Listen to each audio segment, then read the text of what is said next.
What's up, Ego Hackers? Welcome to the C.S. Joseph Podcast. Today's question, which I find absolutely fascinating, I'd like to give a particular shout out to the Acolyte member who asked this question because I'm pretty thankful to have the opportunity to answer it. Trying to get the camera out of the wind here, which, by the way, I know the last two episodes that I shot had a lot of wind noise in them. There may even be wind noise in this one, so I apologize in advance.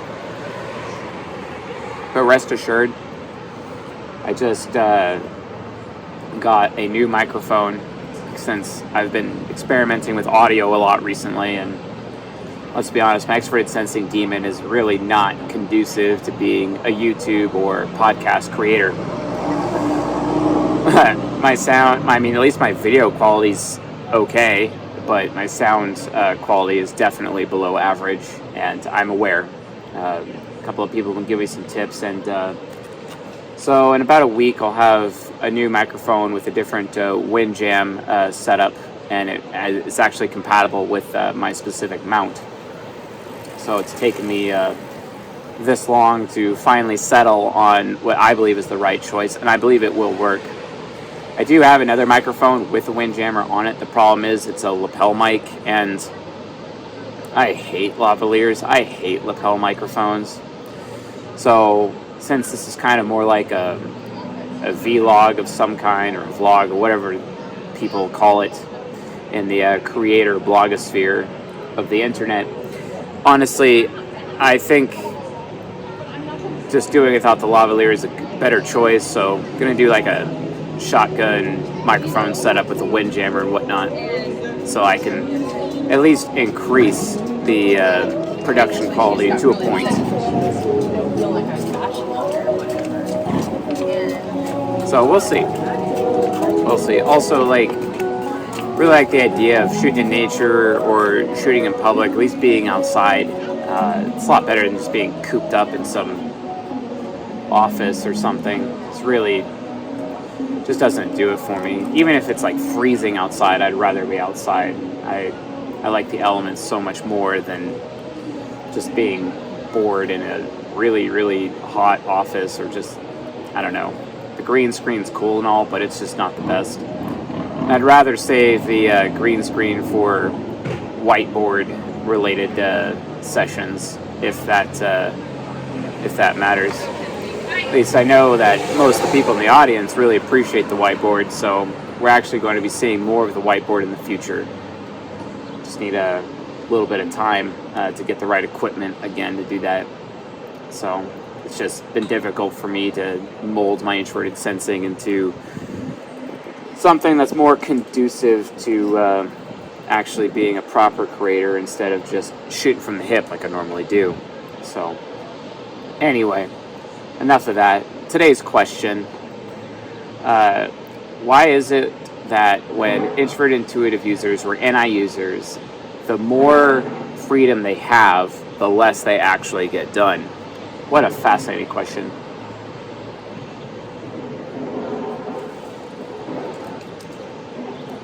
Love that question.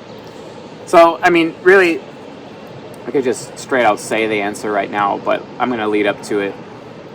So, I guess the most atypical version of the 16 types that this would affect is really NI heroes and NI inferiors. The more freedom they have, the less they actually get done. There's a lot of reasons for that. Let's start with the NI inferiors first. So, if an NI inferior is really, really spoiled with, let's say, a lot of freedom, they constantly want to protect that freedom. It's not unlike INFPs or ESTJs when they have power and authority in their life. They want to squeeze hard to it. They want to hold it. They want to keep it in their hands. They don't really want to lose what power and authority that they've gained in their life. But because they squeeze so tightly, it ends up slipping through their fingers. NI inferiors, ESFPs and ESTPs, for example, really have a similar struggle with their freedom, because from their perspective, it's as soon as they actually commit to making a choice, and the commitment function is introverted sensing, and their introverted sensing is in the nemesis slot, which carries a lot of emotional weight in it in the form of worry and concern. So they're usually worried and concerned whenever they commit to making a decision. And this could be a huge problem for them.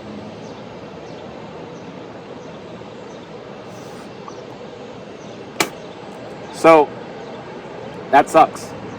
It really sucks because from their perspective, they're worried about committing to one of their options that, that their freedom has afforded them. Because freedom basically gives a person options, right? It's having options. So and each option represents, let's say metaphysically, it represents like a door of some kind, right?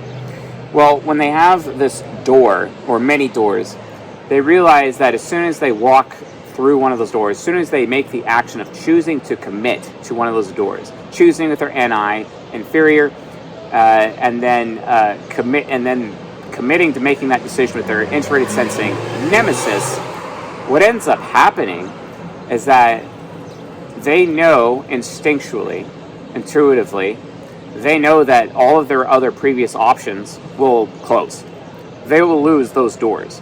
It's kind of like when they're in a relationship with somebody, they know if they commit to that one person, they're going to lose out on all of their other sexual options, And women with introverted intuition inferior have it even harder than men with introverted intuition inferior, because from their point of view, hey, if I'm going to commit to this man, all my other options in men will end up going away, because that's the nature of commitment. So it becomes a struggle. So oftentimes, because their introverted sensing nemesis provides them a lot of worry centered around commitment, if they actually make a choice, they know that they're losing out on choices. So the act of commitment itself, to them, ends up coming off like some kind of assault, a direct assault on their introverted intuition inferior. And it inhibits their ability to make choices. And so what they end up doing is being stagnant. They end up making no choice whatsoever. Then they end up stagnating. And it's funny because when they decide to not make a choice because they're afraid of making a choice, because they're worried about commitment, right? When they make that choice, all those other choices basically disappear. And that loss of choice gives them an insane amount of cognitive dissonance. And it's like analysis paralysis or choice paralysis. They just become paralyzed. And through that action and through that state of paralysis, they end up actually losing their freedom in the process. They actually lose what options they have by not choosing any of the options they have. So that they end up stuck in this non-committal state. That's where you get stories of like ESTPs and ESFPs. Doesn't matter if they're men, doesn't matter if they're women. But what ends up happening is that they wake up 45, 50 years old and their whole life has gone by, having never really actually made a decision, never really actually made anything of themselves, and they become entirely depressed. This is also one of the reasons, like, for example, you hear about Rollo Tomasi or Andrew Tate, Justin Waller, or even, the late Kevin Samuels, rest in peace, brother, talk about how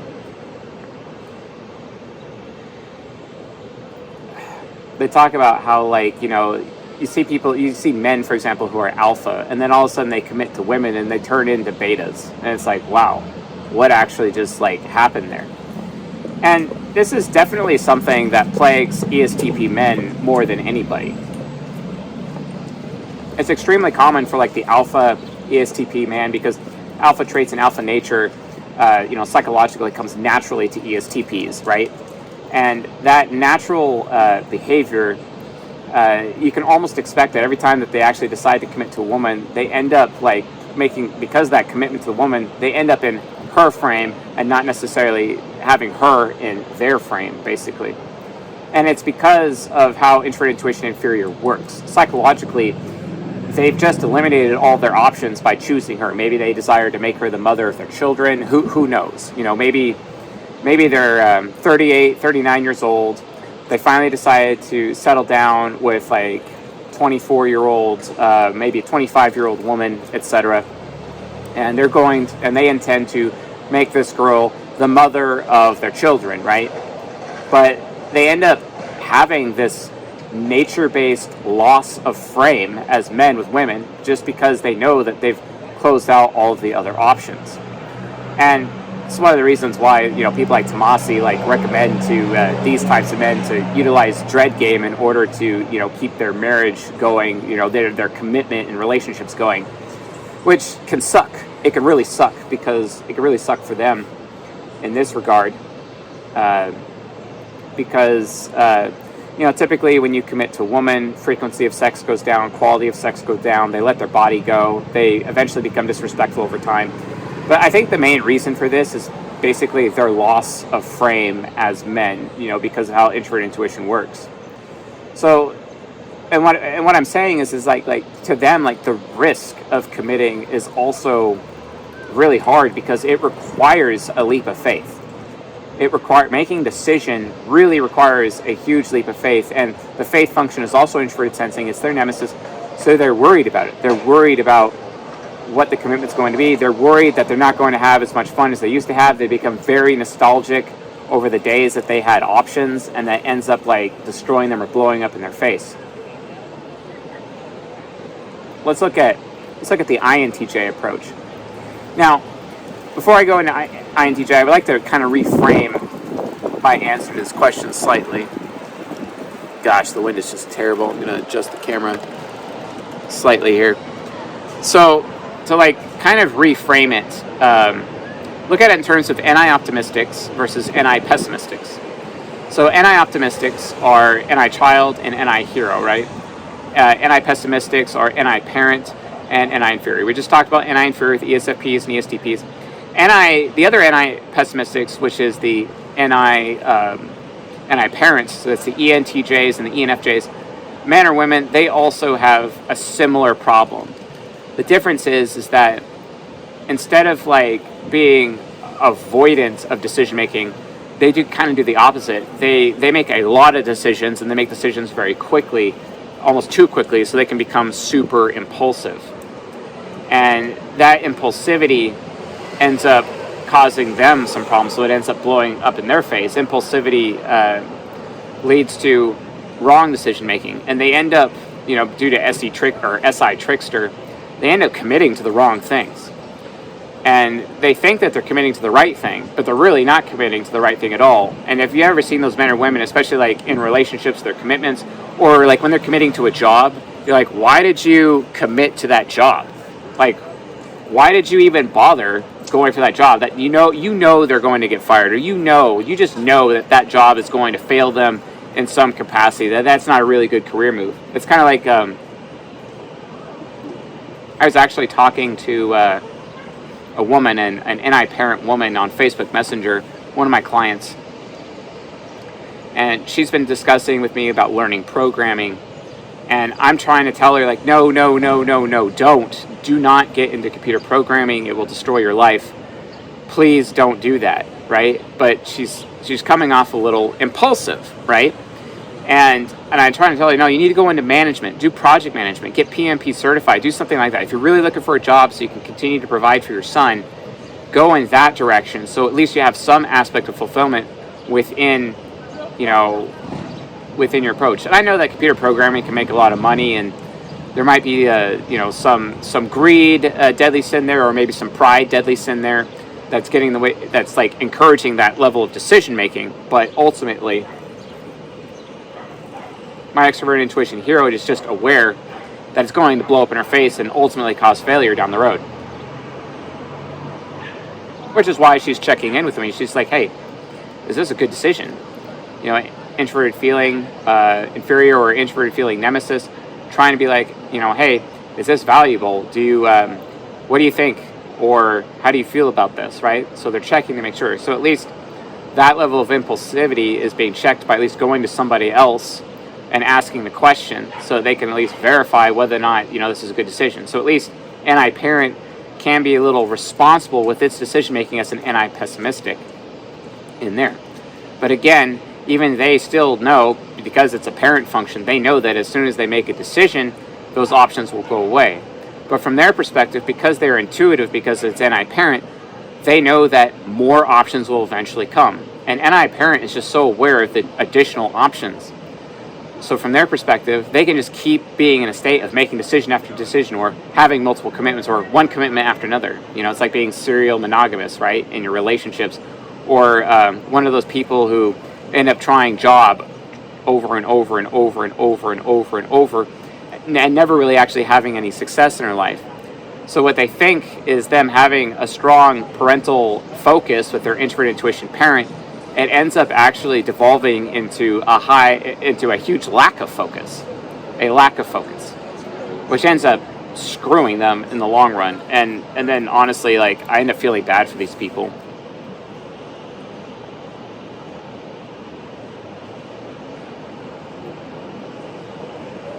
I really do.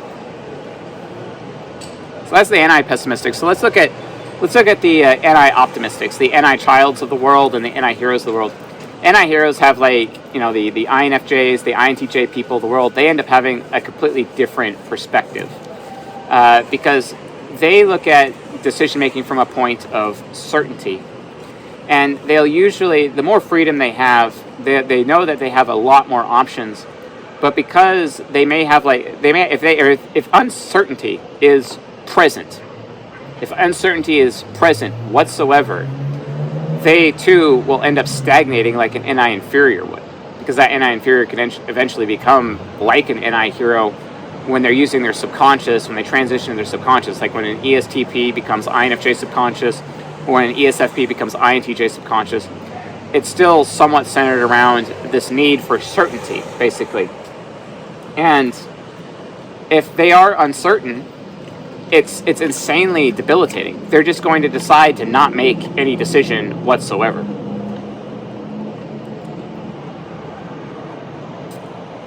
And you just feel bad for them. I know I do. My INFJ child is like, oh my God, please stop. They don't want to do anything unless they're certain. So oftentimes, like, my extrovert intuition hero, my introverted sensing inferior, and then it goes aspirational mode. If like there's an NI hero that's like really close in my life, if I'm really, really close to an NI hero, and I am very, very close to a few NI heroes in my life, I always try to like guide them in direction of like, okay, these decisions are very certain and you're going to get a certain result from it. But their introverted sensing demon has such a lack of faith that oftentimes they don't even believe me, especially like if they're an INFJ with their TE trickster, they just don't believe me. And it's also really just as hard for a TE parent, because the parent function is in reflection with the trickster function. If you want to learn more about cognitive reflection, watch season 18. I know some season 18 episodes are being released one at a time per month, but let me be honest with you, it'll be at least a year and a half before the cognitive reflection episodes come out. So I recommend going to csjoseph.live/members, becoming a member. It's only $29 a month. It takes about 6-7 weeks to binge all the content anyway. So go out there and binge it. Treat it like Netflix. I don't care. Just go binge the content and go learn about cognitive reflection, right? If you learn about cognitive reflection, you'll actually be able to understand like how this works a little bit. But extroverted thinking parent, like, while it has a higher capacity to like believe what I'm saying in terms of like my recommendations for certainty, oftentimes they just choose to not listen, usually because TI critic is getting in the way.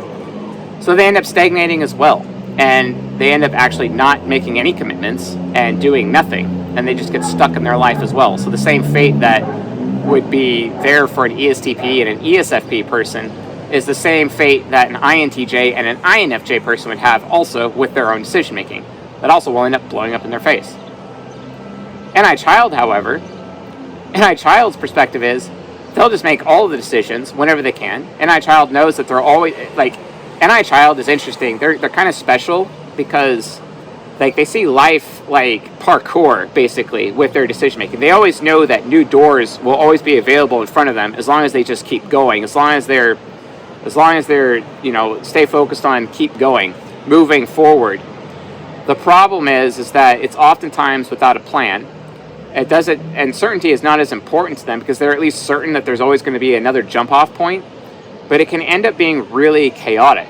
And that chaos in their life can really actually just serve to inhibit them in other ways, because they're just not aware of the consequences of their own actions. And from their perspective, like especially NI inferiors, actions and intentions are the same.